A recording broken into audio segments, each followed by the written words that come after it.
Hello, Dream School students and guests. This is RadOwl from Reddit, and I have another fascinating example for you of dreams that fall outside of the conventional bounds, the dreams that you wake up from and scratch your head and go, what in the world was that?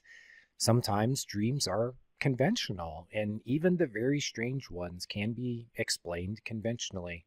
And sometimes you have experiences in dreams that you know there is something more going on, and the conventional explanations do not work to explain what you have experienced.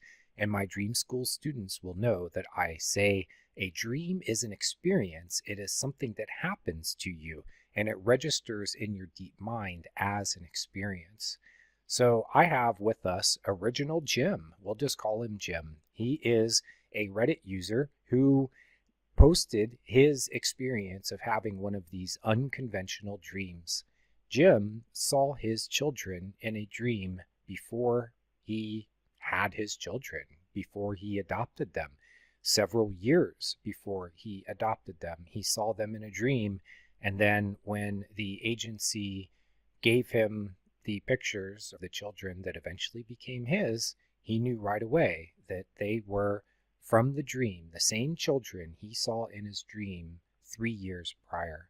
So what we want to do now is I'm going to go take you to Reddit. This is Jim's post. You can see that it really blew up. He has over 1,000 upvotes here, and you can read the description for yourself as we talk.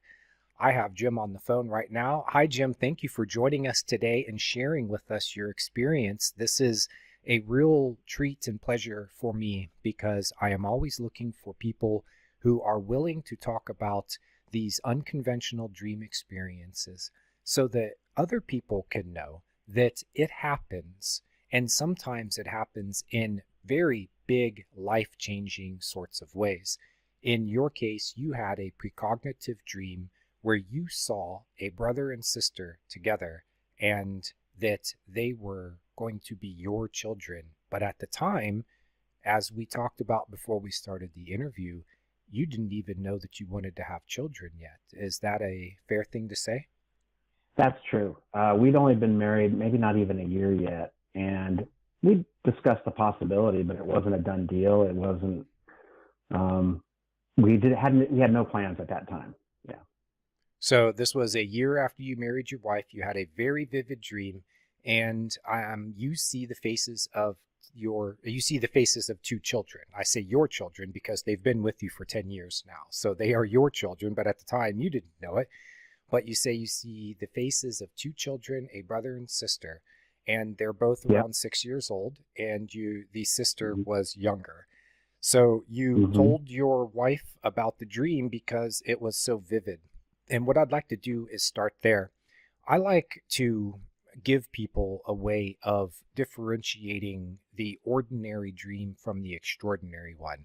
Now, to say that all dreams aren't extraordinary just by their nature is limiting. But what I mean is that when you have a precognitive dream, a dream that shows you something that is going to happen or could happen in the future, those dreams, one of the things that people say about it who experience them is that they are very vivid and they stand out from other dreams. Can you describe for us what it was like to wake up from that dream? What was the dream like, and then how you felt afterwards? So in the dream, it was more like I was told in the dream, these are your kids, or that was the thought that was there. These are your kids. And I saw, their race, their ages, the brother was older, the hair color, the eye color. I guess the striking thing, first of all, any dream that you wake up from and you can still remember it, that's kind of extraordinary. But this was more than that because I woke up and it was like sticking with me strong. Like you have this strong sense that you can't shake it when you wake up. Like you don't just wake up and go, huh? It's like you wake up and you're still having it almost. Like it's still in the forefront of your mind and it's not fading away and it's just like hanging there. And enough so that that's when I tell my wife, I had this really weird dream and it's so vivid I can still see it. Like, and that almost never, well, that seldom happens for me. almost never, I would say. And so I explained the whole thing. I said what they look like, their race, their age, all that stuff, and it was so vivid. And that's one reason this dream stood out for me even later, is because I have a witness. I told them the moment I had the dream, and then we both saw it come to fruition years later. So your wife was there after you had the dream. You told her about it. Mm-hmm. And then Mm-hmm. 3 years later, you are going through the process of adoption. And your Mm-hmm. first time, you are told, hey, there's this brother and sister that we have here. And you see photos of them, and you immediately realize that because of their race, their skin color, that they were not the children that you saw in your dream. So then you go to adopt them, and you find out when you're basically getting there that there is a problem and you're not going to be able to adopt them. Is that right? Correct. Yeah, we actually met them they have these adoption picnics where the kids are. It's the kids are there, and they just meet they meet some adults, prospective parents, and they don't really word it that way, but you meet some kids and you kind of hang out. And so this one, the brother was pale with freckles, and he was younger, and he had red hair, and whereas in my dream they were Hispanic with black hair. And then the daughter was older, also pale, and I was just like, and I remember saying to Jen, and she's looking at me like, I said, this is nothing like the kids in my dream. And she's like, yeah, that's what I thought. And I said, oh, well, brain garbage, I guess. But then at the last minute, that came through. Okay. So the kids that you are at this point thinking you might end up adopting them, they have light skin. Your kids from the dream, they look different. They look Hispanic. And so you get there, you realize, oh, they're not the kids from the dream, but you're not going to not adopt those kids just because you're looking for something, a connection with them as a parent or whatever criteria that you're coming in with. But then the adoption falls through, and you wait for how long until you got the call about the emergency placement? It was less than a month.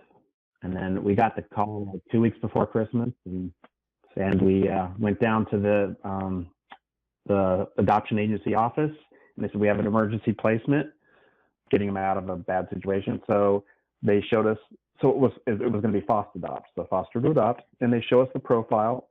And immediately my wife, her eyes big, looks up at me, and I was like, and I just nod my head, and it's like both having the realization, it's them. Yeah. So she recognizes them from your description that you gave her 3 years earlier after you woke up from the dream. Yep. Wow. Yep. Okay. Exactly. Okay. So let's talk about this. You had an extraordinary experience. As you found out, as you shared it at Reddit, and you got responses from people, right now I'm seeing 54 comments, and I read through this earlier and found that there were a lot of people in here who said that they also dreamed about the children who became theirs before they knew they were going to have those kids, in some cases before they'd even gotten pregnant. So your experience is, I don't want to say it's common, but it is more common than what might be commonly known, because there is this sort of paradigm out there that says it is impossible to dream about anything that happens in the future because the future hasn't been determined yet. There's the future isn't there to be able to see in a dream. So therefore it must be some kind of coincidence. Did you ever go through that sort of back and forth with yourself over what did you really experience in this dream? And did it really show you your future children? Or was there some other factor at play there? Have you had this conversation with yourself? Oh man, so many times. Like, was it confirmation bias? And I've gone through all the steps, and like, well, no, because I didn't affect the parameters of who we were going to adopt. It kind of like landed, or it was handed to me. I didn't define it. I didn't have any influence over it really. And so yeah, I went over it because I'm aware of confirmation bias and all that. And I went over it with my wife, like, yeah, you remember I told you that dream, and she's the one who looked at me when we saw the profile. I didn't I didn't feed her information or say, oh, this is them, right? No, she looked at me and said, that's them, or had that look in her face of that caught in the headlights, like, this is really happening. well, yep, I guess it is. So I've thought of that. Yeah, I've thought about that many times. So your wife was part of this process, and she's been there with you all along. And Hmm. was there ever any doubt in your mind that the dream really did show you your children, or was this just something that you felt so strongly in your gut that you knew it had to be true? Or is there a third answer? I don't mean to restrict you to just my options.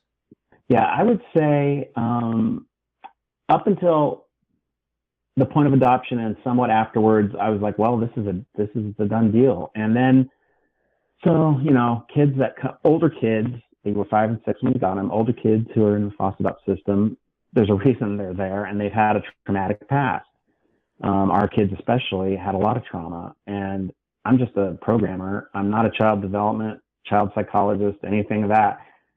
There was a lot of therapy involved, and there was a lot of trauma at home that I was just like, what is happening? Like, so when you go to the adoption training, there's this thing called the Red Book, and it tells you all the worst cases that could happen, and everybody goes, oh, that's not going to be us. But, that was kind of us. The kids had a lot of stuff to work through. I'm very proud of where they are now, and they did a lot of work, and they came through a lot of hardship to get to where they are today. And in the midst of it, I'm like, I'm not qualified for this. And like, how could I have this dream that they were supposed to be mine, or maybe it was just a fact of they were going to be mine, but I don't get it because I'm having to sacrifice a job or a house or whatever. I don't know how I'm doing this, or that I don't get this trauma stuff at first. And it was just overwhelming. And I'm like, how could this be? Like, there was just kind of not a kind of like a paradox, a tension there that I didn't comprehend. I didn't understand it. Now, you said that there was this voice in the dream that told you these are your children. Can you describe that Mm-hmm. voice? Oh, it's more like it's like some people would call this still a small voice, but it's more of like a thought that's pushed on you of that's not yours. I don't know if that I think that makes sense to some people at least. They'll go, oh yeah, but because I've talked to people in my personal life about this and they know exactly what I'm talking about. But so it's not a man's voice or a woman's voice. It's just it's an idea that's pushed at you. Okay.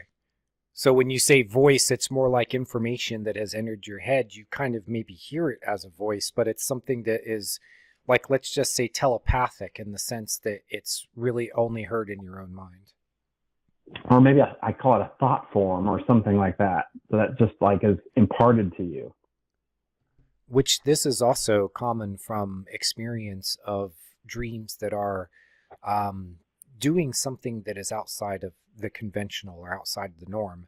For example, in dream experiences where it appears that there was actual visitation between the living person and a deceased loved one, the communication is often telepathic. And this is one of the things on my checklist that I look for when someone asks me or I'm trying to give them advice on whether or not their dream was a visitation or if it was just a dream. Because when you lose a loved one, you are going to dream about it. And sometimes you're going to dream about it very powerfully and very vividly. But there are a few things that you look for in those kinds of dreams. I can offer it, I call it a checklist. It's just, I have to be able to give people some advice on how to differentiate these things. One of them is telepathic Mm-hmm. communication. Another one is that the deceased is always in their prime. They never come to you in anger or guilt or looking like they're unhealthy or anything like that. They're always there Mm-hmm. with a reason, and their reason is always positive. There are always positive messages. And sometimes they can impart information that is not known to the living, that they can Mm-hmm. tell about things that are about to happen. They can warn about, say, a health crisis that's about to come on. They can give advice about what house to buy, what job to take. We're not pushing anything on you, but okay, so we're going kind of far afield. What I wanted to do was tell you your telepathic voice is it's commonly reported as a feature that is part of this overall experience of dreams that are unconventional. Or let's just use the Mm-hmm. scientific term here. What you experienced is called a precognitive dream. Now, you already know what precognition is. Did you know at the time what precognition. When you had the dream, did you know what precognition is? Yeah, I did. I didn't even think of it as, I didn't call it precognitive. Well, I didn't know it was anything at the time other than it being a dream. But Yeah. yeah, I did. Back in the 90s when my first son was just a baby, me and my friend used to listen to RadOwl and all that stuff. So yeah, I know all that terminology pretty much. Gotcha. I've been on Coast to Coast a couple times as a guest, and George Norrie always Very pelts me cool. with he pelts me with questions about precognitive dreams. So that Mm-hmm. is it's a subject that Awesome. is very close to his heart. So I find that interesting. And Art Bell, of course, was the originator of Coast to Coast, and he's still to this Yeah. day sort of the godfather of this field. He talked about things that were of great interest to, call it, a small swath of the population who was willing to say, yes, sometimes you can have experiences that cannot be explained through our, materialist, rationalist paradigm, and that we can't just Mm-hmm. discount all of this evidence. Let's at least look at the evidence and then we can decide. So Art brought all Mm-hmm. those experts onto his show who might not have ever reached the nationwide or international audience that they reached otherwise. Now, I want to Mm-hmm. use the voice to talk about something else. You said that you had this sense that you were chosen to be the father of these kids, that Mm-hmm. you wouldn't have been chosen because you were a child psychologist or because you had all of the money in the world to get these kids all the help in the world they could get. You somehow figured out how to make this happen, but you did not think, at times at least, that you were the right person, or that even that this experience was real, that there might have been Mm-hmm. something going on where maybe you wanted to believe something, or hey, let's Mm-hmm. call it like it is. Did you ever feel like you were maybe whoever out there in the universe picked you to be the father of these kids, that they picked the wrong guy? Yeah, for sure. Or more like, did I just make a huge, big mistake and didn't really understand anything at all and totally misinterpreted or put too much credence on my dream, or you know, just second guessing myself at every point along the way. In certain times, at the lowest time, maybe. The dream was a factor in making your decision to adopt the kids? Yeah, a little bit, because we were like, well, this is the kids in our dream. I mean, what else are we supposed to do here? And we loved them. Like as soon as they came to our house, we just adored them. And yeah, I suppose it was. Yeah, So, in a sense, it was like you were assigned as the parent and that it was meant to be. it felt like that. Yeah. Where does that felt sense of knowing come from in your experience? How would you describe where that felt sense of knowing came from? Well, I believe in a divine creator that interacts with our lives, and I that's where I feel like it came from. Is somebody.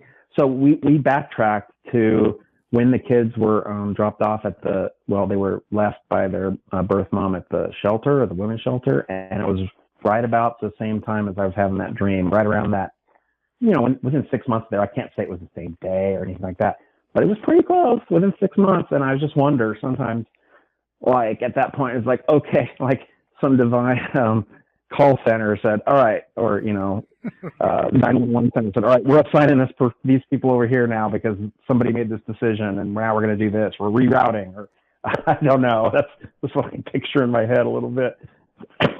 Well, your experience jives with what I've experienced myself and what I've seen from other sources, people who have a lot of experience with this and have even gone into maybe some of the research and the science behind it. That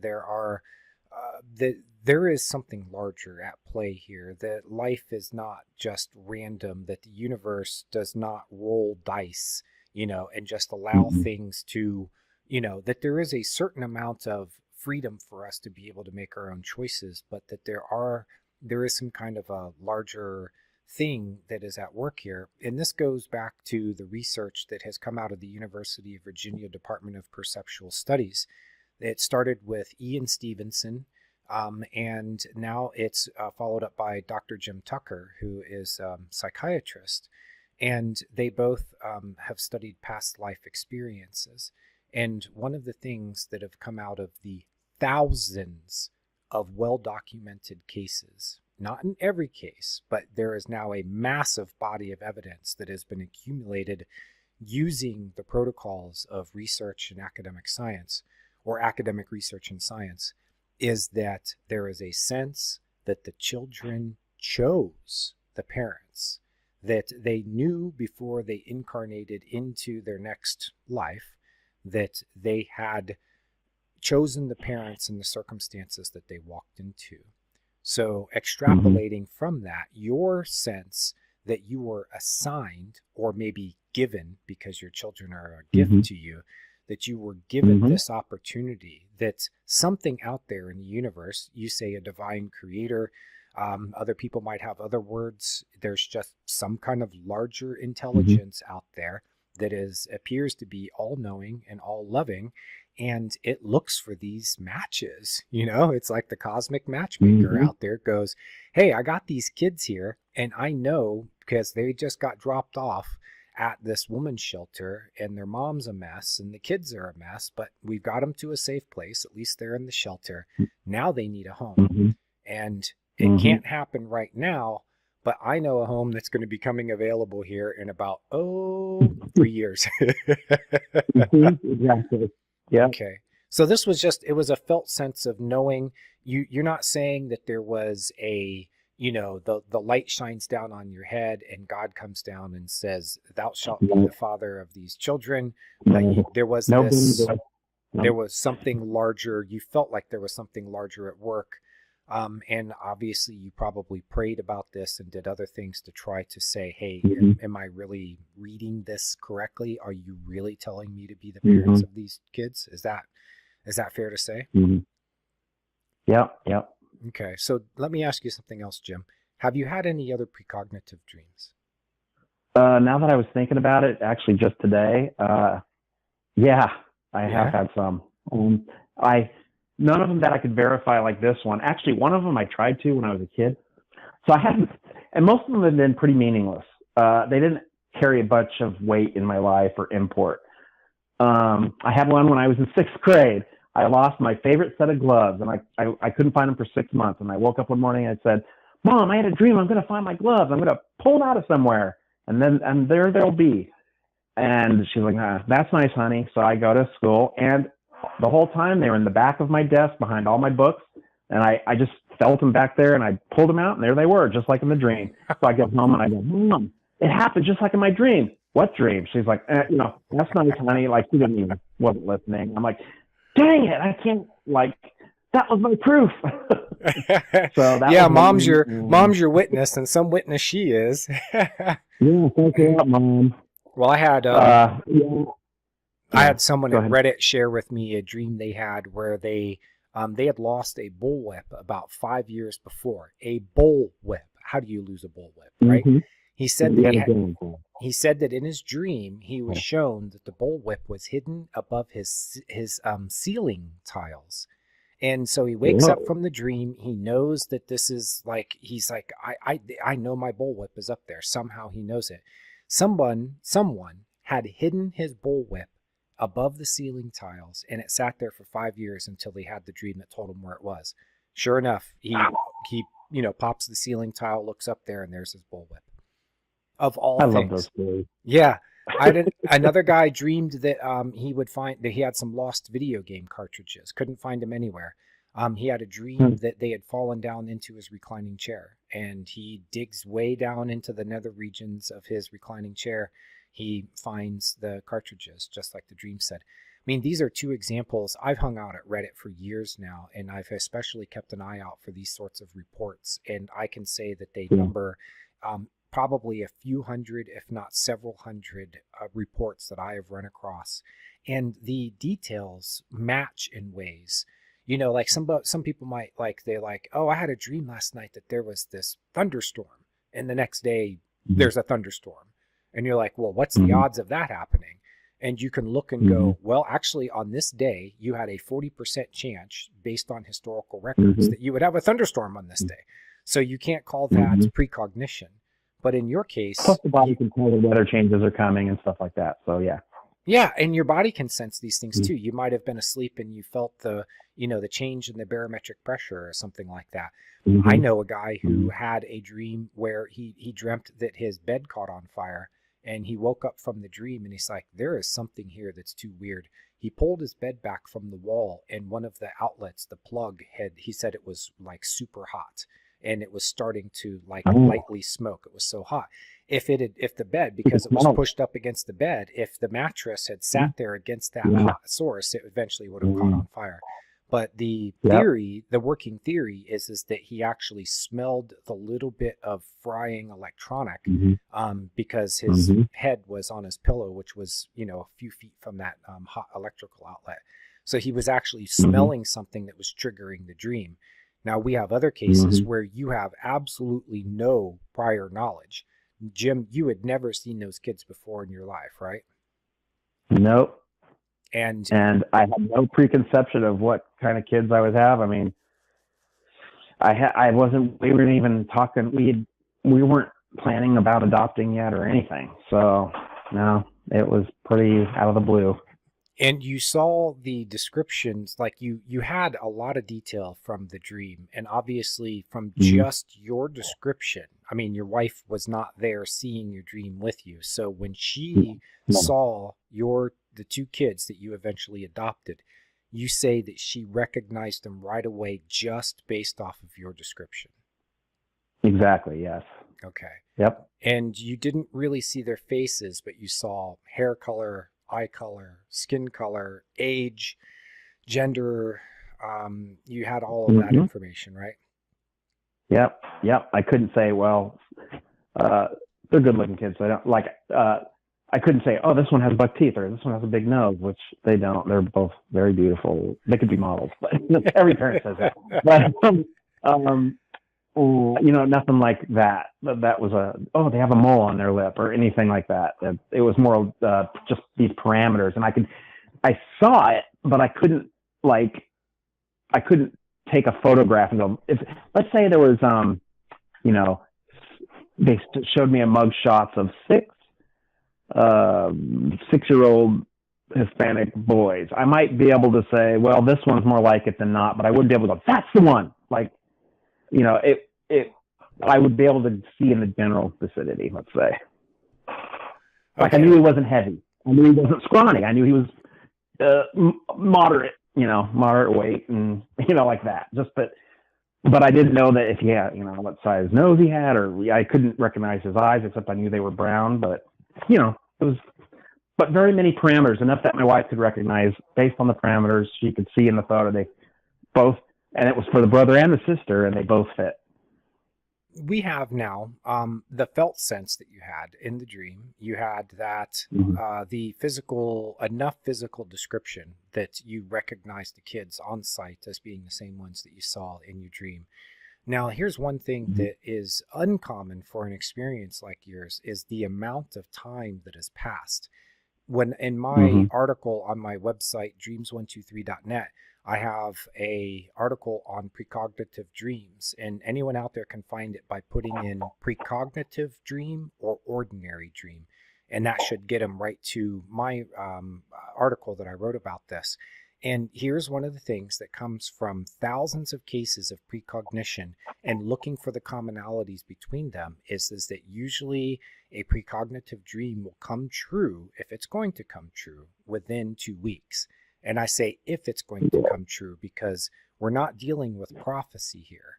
What we're dealing with, what I think, is that we are seeing probabilities for the future that's the same as it happens in the quantum level of our reality, as our physical 3D reality bubbles up from the atomic soup or whatever you want to call it.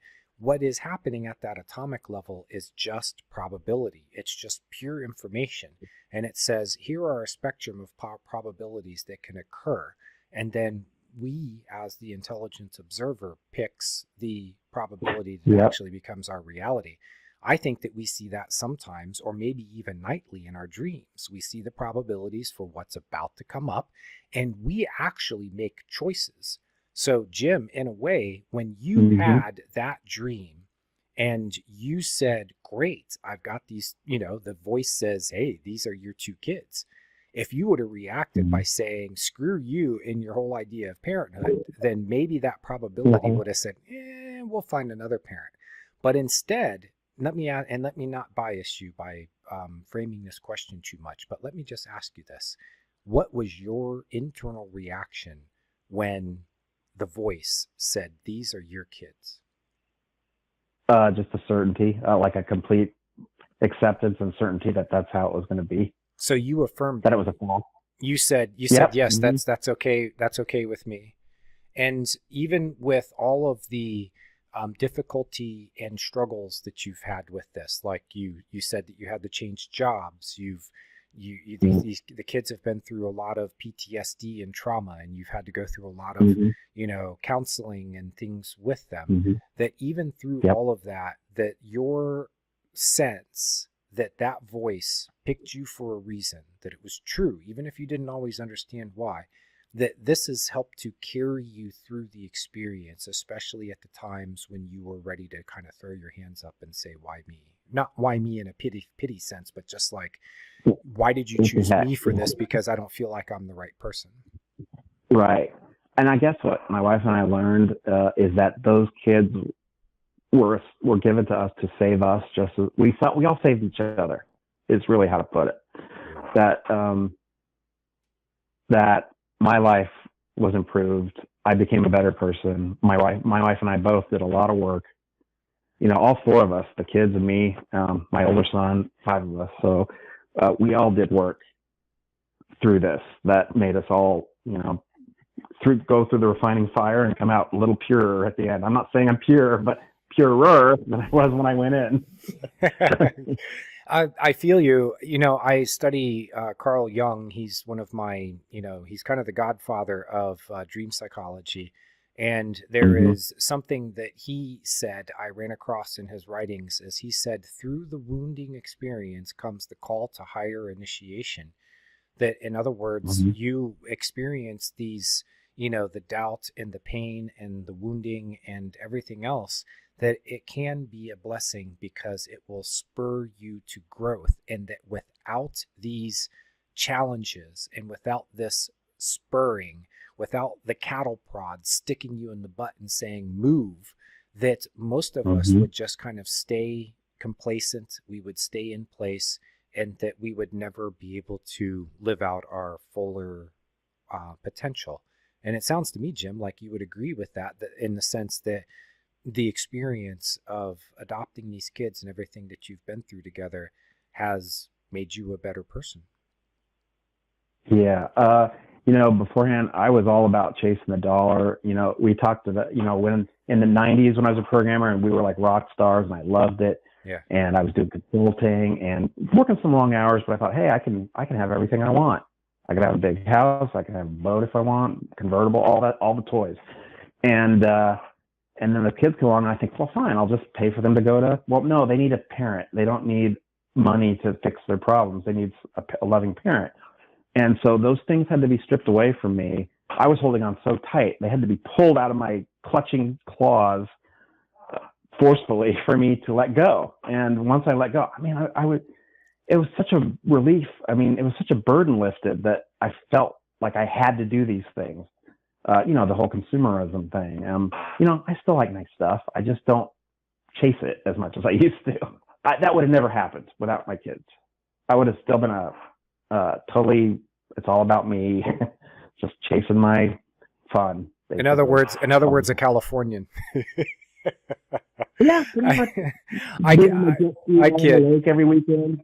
And it looks like it looks like something else had a different idea in mind for you, but it was still your choice. Would you agree with that? You had to decide that this is what you wanted. Yeah, I agree. Yeah, I agree. Yep. This is fantastic, Jim. I knew there'd be sacrifice. I was willing to do sacrifice, but I didn't understand what sacrifice meant. You know what I mean? Like, oh yeah, I'll sacrifice, but I had no idea how much how deep it goes, I guess, or the ramifications, or how much of a different person I need to be to get to where I needed to be the right to benefit my family the most. Like just a different paradigm, basically. I was not in the right paradigm, and I had to be forced into it, kicking and screaming.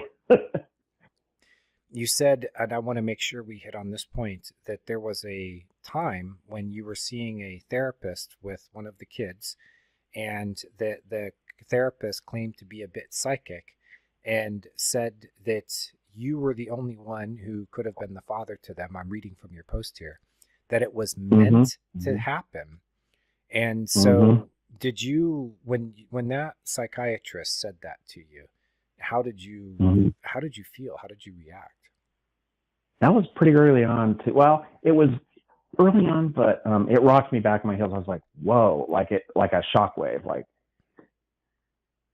because some of these things that don't fit the normal materialist paradigm, you just try to tuck them away and not think about them too much, except you pull it out maybe when you need it, like you said, when I needed to know I'm doing the right thing here. But when it brought it full front and center when she said that, and I was like, okay, this is confirmation, I guess, that I'm doing the right thing. But it's a little bit too much to be just synchronicity or a chance. It's like, I don't know. It just made me think hard. It was pretty profound. Yeah, it kind of blew me away.